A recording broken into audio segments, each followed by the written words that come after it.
По предварительным данным, на 1 мая исполнение расходов федерального бюджета на реализацию нацпроектов составило 1 триллион 100 миллиардов рублей или 37% от плановых бюджетных назначений. Об этом сообщается на сайте Минфина России. По данным министерства, в общей сложности на реализацию нацпроектов в 2024 году выделено более 3 триллионов 30 миллиардов рублей. Наибольшая сумма предусмотрена для демографии – более 891 миллиарда рублей, из которой уже израсходовано порядка 425. По нацпроекту «Наука и университеты» исполнение бюджета к маю составляет 48,4%. Далее следует нацпроект «Здравоохранение», «Производительность труда» и «Туризм и индустрия гостеприимства». Наименьшая доля исполнения бюджета в разрезе нацпроектов у беспилотных авиационных систем – 15,6%. В Ингушетии строительство приюта для бездомных животных с экологическим центром и лекторием планируют начать в 2024 году. Объект будет располагаться в Сунже, сообщает пресс-служба муниципалитета. На строительство приюта город выделил 3,5 миллиона рублей. Выделенные средства направят на строительство площади, асфальтированной дороги, а также необходимых коммуникаций. Когда территория будет готова, власти намерены привлечь инвестора.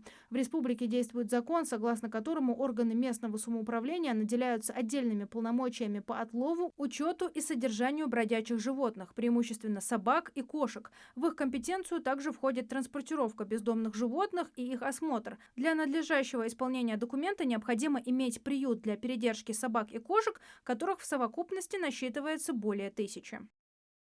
Глава Ингушетии Махмуд Али Калиматов в своем телеграм-канале рассказал о том, какая работа проделана властями республики для обеспечения населения чистой питьевой водой. Между селами Барсуки и Плиево установлена новая насосная станция.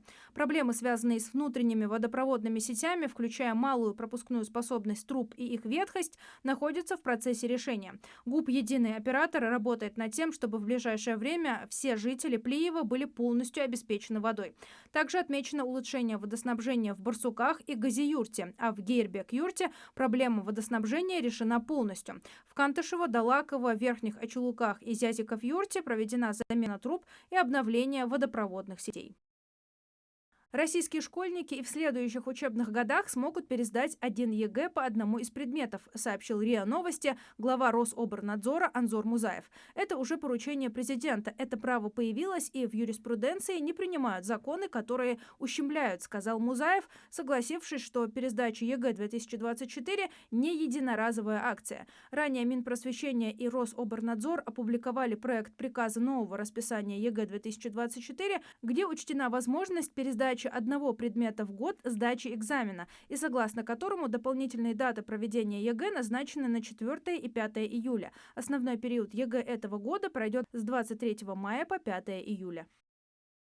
За год сбережения жителей Ингушетии увеличились почти на четверть, сообщает пресс-служба регионального отделения Банка России. По данным на 1 апреля 2024 года, объем привлеченных банками средств жителей республики составил 9 миллиардов 200 миллионов рублей. Почти все накопления жители Ингушетии хранят в рублях. На долю вкладов в иностранной валюте на 1 апреля приходилось 3,7% от общего объема. Увеличение депозитного портфеля связано с ростом ставок по вкладам. Текущие условия по депозитам позволяют гражданам защитить свои сбережения.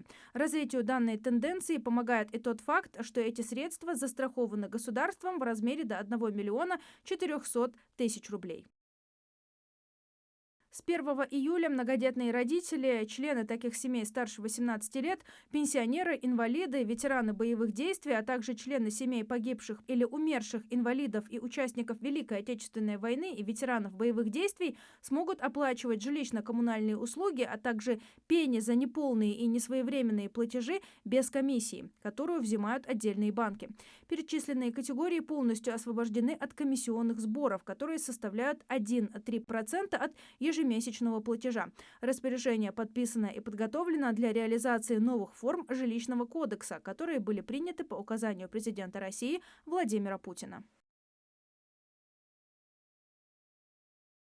В В 77 регионах поддержали пакет из 4 законопроектов «Единой России», направленный на развитие фудшеринга. Речь идет в том числе об освобождении от НДС продуктов, которые передают на благотворительность, введении штрафов, если такая еда будет просроченной, а также наделении фондов и НКО правом распределять такие товары нуждающимся. Минпромторг поддержал инициативы. Представители бизнеса считают, что налоговые послабления необходимы, так как в настоящее время участие в фудшеринге обходится производителям и ритейлу дороже, чем утилизация.